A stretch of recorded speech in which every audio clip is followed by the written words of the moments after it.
오늘 협약식과 함께 간단한 이제 사업을 어떻게 실제 수행할 수 있을지, 사업비를 어떻게 받으시면 되는지 이런 설명도 좀 간략히 드리려고 하는데요. 행사에 앞서서 먼저 자유와 나눔의 이사님이십니다.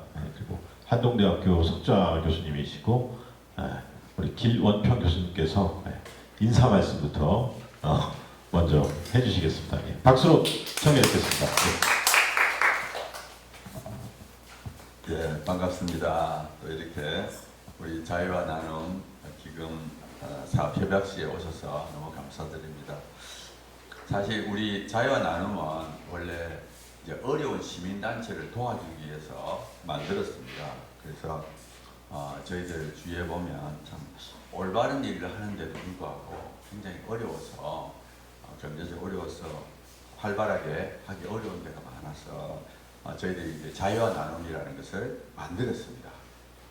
그리고 이번에도 보면은 여러 단체들이 지원을 했기 때문에 그 중에서도 우리가 몇 개만 선택하면서 이제 몇 개는 또 떨어뜨려야 되는 그런 어려움이 있었습니다. 보면은 다 내용을 보면 참 좋은 분들, 훌륭한 분들이 많이 계셨는데 어쩔 수 없이 몇 개만 선택을 하는 과정에 이렇게 했고요. 사실 그렇게 하다 보니까 그 신청서를 적는 것이 참 중요하더라고요. 다 좋은 분들인데 신청서를 얼마나 잘 이렇게 적었느냐에 따라서 그래서 보면은 이제 결정이 됐기 때문에 활동 계획이라든지 이런 것들을 잘 적으신 분들을 선택을 했고요. 보면은 이제 저희들이 사실 주는 돈이 그렇게 많지는 않아서 큰 돈은 아닙니다. 근데 보면 또 우리가 자유와 나눔이 이제 새로 시작하면서 사랑의 열매라든지 이런 데 사는 그 방식을 따라서 우리가 돈을 지급하기 때문에 조금 서류가 복잡하다 할까 그런 면이 있습니다. 그걸 좀 양해해 주시고 또 우리가 그걸 잘 보관을 해야 되기 때문에 돈을 쓰는 거라든지 이런 것들 좀 잘 했으면 좋겠고요. 아무튼 작은 돈이지만 또 여러분들 사이에 긴요하게 잘 사용되길 바랍니다. 그리고 이 자유와 나눔이 얼마 전에 그 사단법인 창립총회를 했습니다. 창립총회 한다고 되는 건 아니지만 일단 창립총회하고 우리 서류를 만들어서 이제 담당 부서에 제출했고요. 만약에 이제 그 심사에 통과돼서 사단법인이 되면은 저희들이 조금 더 구원받기가 좋지 않겠느냐. 그러니까 원래 이 자유와 나눔의 목표는 주로 기업체 구원을 받으려고 기업체 구원을 받으려고 합니다. 그래서 사실은 처음에 아마 제가 설명을 했듯이 신청서를 쓸 때 너무 좀 노골적인 정치적이나 종교적인 이런 걸 내면 안 된다고 말씀드린 이유가 이제 홈페이지에 올라가고 또 일반 기업체들이 부담 없이 정말 할 수 있도록 하기 위해서 제가 부탁을 드렸고요. 아무튼 우리 사단법인이 돼서 된 다음에 많은 좀 기업체 구원을 받아서 좀 많은 단체를 도와주기를 저희 목표로 삼고 있습니다. 그래서 아무튼 여러분들께서 이렇게 응모하시고 또 이 프로젝트를 진행하게 된 것을 참 축하드리고 감사드립니다. 네, 교수님 말씀 잘 들었습니다. 교수님께서 말씀해 주신 것처럼 이번에 정말 치열한 경쟁을 뚫고 이렇게 선정이 되셨고요. 저도 축하드리고 그 심사 과정도 굉장히 까다로웠던 걸로 전해 들었습니다. 근데 오늘 이렇게 부득이 뵙자고 한 건 이제 그러면서 큰 사업비는 아니지만 이제 금전이 오가는 이런 관계가 되기 때문에 협약서라는 것들을 좀 써야 되고요. 그 다음에 이제 실제적으로 사업은 또 어떻게 진행이 돼야 될지 이런 것들을 좀 이제 안내해 드리려고 부득이 좀 뵙자고 했습니다. 그래서 다시 한번 이렇게 참석해 주셔서 감사드리고요. 그래서 오늘 그 내용, 협약서에 대한 내용을 샘플을 드리긴 했습니다만 유인만 함께 보시면서 들어주시면 되겠습니다. 협약서 내용을 설명을 드리고 사업 수행 방법 말씀드리고 그 다음에 저희 이사님인 김원평 교수님과 협약을 체결하는 순서로 진행을 하겠습니다. 그래서 이 협약서 보시면 제가 다 이제 설명을 드리기는 어렵고 여기 보면 이제 자기와 나눔과 사업 신청자 그 단체 대표님들 대표 단체 명이 이제 기입이 되어 있을 거고요.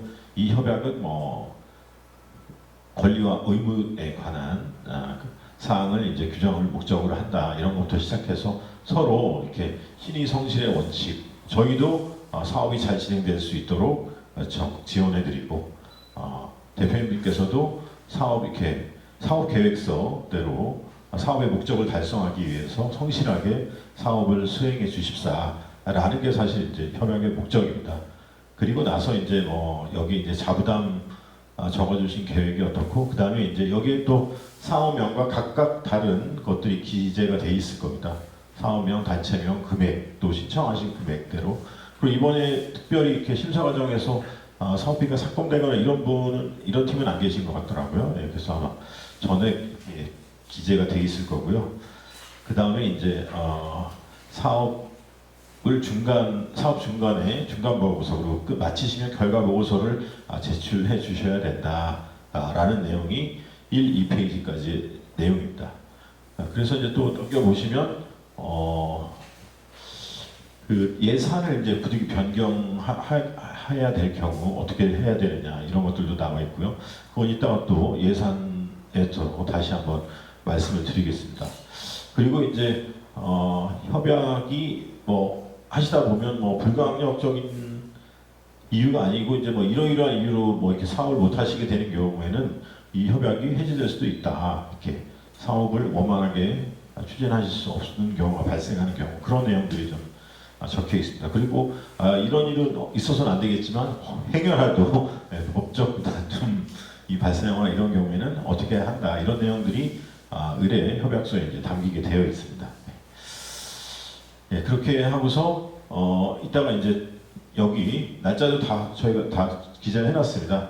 여기 이제 대표님 조남 옆에 서명을 해주시면 되겠습니다. 여기는 오늘은 우리 김원평 교수님께서 여기 서명을 해주실 거고요. 그리고 첨부 서류는 이따가도 또 한번 말씀드리겠습니다. 네. 그리고 이제 개인정보 수집 이용 제공 동의서가 있는데 제가 사업 설명회 때도 한번 말씀드렸는데 저희 사업비가 어떻게 보면 시상금의 성격을 갖게 되다 보니까 3.3% 사업소득세를 저희가 원천징수에서 대신 납부를 해야 된다. 그렇기 때문에 이제 주민번호 여기 좀 들어갑니다. 그래서 요거하고 대표자 신분증 요거 원천징수를 국세청에 해야 돼가지고요. 그런 것 때문에 이 개인정보 제공 동의서도 또 이렇게 서명을 좀 해주시면 고맙겠습니다. 대표님께서요. 그래서 관련 서류를 요약하면 이제 오늘 협약 체결하시는 거고 개인정보 동의서 있고 대표님 신분증 이따가 가시기 전에 지금 가지고 계시면 저희 정영진 사무국장님한테 잠깐 주셔서 복사기 바로 옆에 있거든요. 여기서 이렇게 복사해 주시면 고맙겠습니다. 그리고 단체 등록증은 우리 보금 언론인에는 이제 사업 신청 단계에서 미리 보내주셨기 때문에 안 보내셔도 되고 다른 분은 이제 고유번호증 보내주셨어요? 보내주셨어요? 네. 다시 확인해 보겠습니다.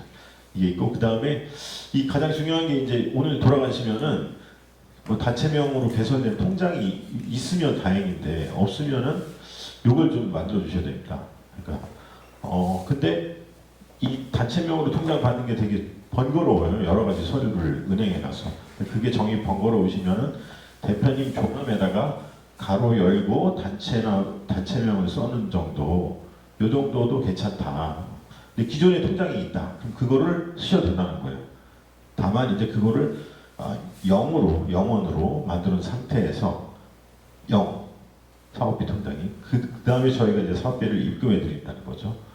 거기서 이제 저희도 나중에 결과 보고서 받을 때 통장 내역서도 제출을 해주셔야 돼요. 그러면 이제 그 결과 보고서 결산서에 맞게 집행이 됐는지 저희도 이제 볼 수가 있다는 거죠. 예. 요거를 있으시면 번거롭지 금방 되실 거고 요 사본을 다음 주까지는 보내주셔야 저희가 1차 사업비를 입금해 드리도록 하겠습니다. 예. 요게 중요한 내용이죠. 예. 그 다음에 중간 보고서, 결과 보고서는 제가 그때 이제 또 세 분께 각각 안내를 드리도록 하겠습니다. 그래서 이제 중간 보고서를 주시면 그때 이제 또 2차 사업비가 나가고 결과 보고서 작성 전에 또 이제 마지막 사업비를 드리고 이렇게 나눠서 이렇게 드리도록 할 예정입니다. 근데 이제 사업비를 어떻게 이제 집행하느냐, 제가 사업 설명회 때 예산 편성 때도 한번 이제 비슷한 말씀을 드렸는데 뭐 지극히 상식적인 내용입니다. 이제 기금 사업의 목적 달성을 위해서 적정하게 사업비를 지출해 주십사라는 거고, 지출 결의서를 좀 작성해 달라, 날짜별로. 뒤에 양식이 있습니다. 예, 양식하고 이메일로도 제가 이제 그 사업성 수행 방법 안내문을 보내드릴 겁니다. 오늘 시간 끝나면. 그러면 거기서 이제 내려받아서 양식에 작성해 주시면 되겠습니다. 가장 중요한 거는 이제 사업비를 입금해 드리면 그걸 현금을 찾아가지고 뭐 이렇게 어느 분께 그냥 감사비로 드리고 아무런 증빙 없이 이렇게 쓰는 건 안 된다는 거죠. 네. 그래서 반드시 계좌 이체에 의한 방법이나 아니면 체크카드를 사용하셔야 된다라는 겁니다. 현금 사용이 안 된다는 거죠. 그리고 이제 자체 사무실 뭐 임대료나 무슨 공과금 이런 것들 이제 경직성 경비 이런 데 지출할 수가 없다는 거고요. 이건 사업 설명회 때도 말씀드렸습니다. 그리고 이제 자부담이 20%씩 책정을 해주셨는데 이상 자부담도 사업비입니다. 사업비. 그러니까 자부담도 아까 말씀드린 그 통장에다가 한 개의 통장에다가 자부담을 입금을 하셔야 되는 거예요. 입금해서 지금 저희가 드리는 기금과 똑같은 방식으로 사업비가 지출이 되어야 된다는 거죠. 그러니까 통장을 분리해가지고 이건 어차피 우리 단체 돈이니까 그냥 마음대로 쓰겠다. 이건 아니라는 거죠. 네. 이해되시죠? 네. 네, 자부담도 예? 20% 이상이어야 되는 거죠. 근데 사업 계획서 때 적어주셨어요. 그 약속하신 금액이 있는데 많이 적어주셨는지 모르겠네. 그거 나중에 또. 네. 그 다음에 이제 이제 곧 명절 다가오고 이러는데 사업비로 뭐 우리 회원분들께 무슨 뭐 신세계 상품권을 사서 돌린다든지 이런 거 이렇게 시상금 또 다른 뭐 공모전에서 한 것들 이런 것들 현금성 지출 이거 안 된다는 겁니다. 예. 그 다음에 사업 계획을 이렇게 통으로 이렇게 내주셔서 통으로 사업비를 이제 드리는 건데 이걸 또 다시 통으로 다른 분한테 위탁해가지고 하는 경우 실제 이런 경우들이 이제 공모 사업 이런 데서 발생하기도 합니다. 그 지자체나 이런 데 사업에서는 이런 거 안 된다는 거죠. 그 다음에 이제 포괄적으로 예비비, 잡비 이런 지출은 불가능하다. 반드시 지출에는 증빙이 남게 돼 있다라는 겁니다. 계좌 이체라든지 체크카드. 그리고 이제 이 예산 항목에 따라서 예산을 사업계획서에 편성을 해주셨어요 이미. 근데 이제 이 항목 간 이동할 때는 사전에 저나 저희 사무국에 좀 이렇게 문의를 해주시면 좋겠습니다. 예를 들어서 세미나를 여기 이제 뭐 세미나 홍보비 이렇게 잡아놨었는데 여기 있는 걸 끌어다가 여기가 부족해가지고 이렇게 옮겨서 써야겠다. 이런 일이 중간에 하다 보면 발생할 수 있잖아요. 근데 이제 이게 예산의 10% 미만은 그냥 뭐 나중에 말씀해 주셨는데 뭐 수십만 원, 뭐 100만 원 이상 이렇게 통으로 옮겨야겠다. 이런 경우는 미리 말씀을 해주셔야 된다는 거예요. 왜냐하면 사업 계획을 낸 거하고 달라지는 거예요. 그렇죠? 내용이. 그래서 말씀해 주십사랍니다. 이 세 개에서 달라지는 거, 항목 간 이동이 발생했을 때는. 자, 여기 거듭 말씀드리지만 이런 게 홍보비에서도 홍보를 만든 다음에 계좌 이체 확인증, 체크카드 영수증 이런 게 있어야 된다는 거고, 그 다음에 뭐 자료집 같은 거를 50만 원, 100만 원 이렇게 큰 규모로 집행한 경우에 이게 업체에서 거래명세서나 견적서 이렇게 따라오게 돼 있어요. 이런 걸 또 첨부해 주시면 되겠습니다. 그 다음에 외부 전문가를 초청해서 강의를 열게 되었을 경우에는 이 뒤에 또 서식들이 있습니다. 그래서 신분증, 통장사본, 계좌 이체 확인서, 강의 확인서, 이력서 이런 것들이 필요하고요. 그 다음에 이제 장소 무슨 이렇게 세미나를 여는데 프레스센터를 예약한다 이럴 때도 이런 다 증빙이 다 남게 돼 있습니다. 이런 걸 다 챙겨서 마지막에 결과 보고서 때 이걸 다 제출을 해주셔야 된다는 거죠. 그래서 그리고 여기까지 이제 그 개괄적인 설명을 드린 거고요. 양식은 이게 뭐 크게 어렵진 않습니다. 예, 저희 양식인데 여기 이제 이렇게 몇 개 얼마 썼는데 자료집을 뭐 50건 이렇게 산출 내역은 몇 건 뭐 몇 개를 단가 이렇게 총액 이렇게 적어주시면 되겠습니다. 그리고 여기 금액을 기입하시면 자동으로 계산이 돼서 여기 나오게 되어 있습니다. 예. 그래서 요거를 대표님 이렇게 서명하셔가지고 근데 이게 건마다 하려고 그러면 너무 이렇게 분량이 많아지잖아요. 그러니까 날짜별로 그날 이렇게 두세 건, 세네 건이 발생했다. 체크하게 되었다. 그 날짜에 지출결의서 한 장만 써주시면 되겠습니다. 예. 그리고 이제 외부 전문가 강의를 했을 때는 이런 강의 확인서를 받아야 된다. 왜냐면 그분께 계좌 이체로 입금해드려야 되잖아요. 강사비를 그렇죠? 네. 그리고 뭐 아무나 막 이렇게 저희도 사실 어느 걸 초대할지 모르잖아요. 그렇죠? 근데 이제 그분이 어느 정도 공신력이 있으신 분이구나 이런 걸 알 수 있게끔 그분이 원래 가지고 계신 이력서가 있으면 그냥 그걸 첨부해도 되고 없다면은 이런 양식에 좀 몇 개 좀 써달라는 겁니다. 예. 그리고 이제 무슨 큰 프로젝트나 이제 뭐 총회 이런 뭐 세미나를 앞두고서 우리가 좀 전문 지식이 좀 떨어지니까 또 전문가도 모셔서 자문회의를 좀 열고자 한다. 이런 경우에도 이런 회의를 가졌다. 회의비를 집행하는 경우에 회의비를 집행하지 않는 경우에 필요 없는데 집행하는 경우에는 이런 것들이 필요하다. 이 양식에 간략히 적어주셔야 되겠습니다. 그리고 무슨 아카데미 강사 1, 2, 3, 4 많이 했는데 이런 거는 이런 거는 지우실 수 있잖아요. 한국인문서에서 이거 조금씩 바꿔도 된다고 해서 저희는 이제 최대 이렇게 뭐 이렇게 해놓긴 했는데 모자라거나 남은 경우에 그렇게 해서 이제 참석하신 분들 이렇게 출석부도 무슨 이렇게 6개 강좌 프로젝트 이런 거를 하신 것 같은데 그런 경우는 이제 이런 출석부도 나중에 결과 보고서 때 제출해 주시면 되겠습니다. 네, 여기까지 준비한 내용 말씀드렸습니다. 혹시 궁금하시거나 아니면 납득이 안 되거나 이런 내용이 있을까요?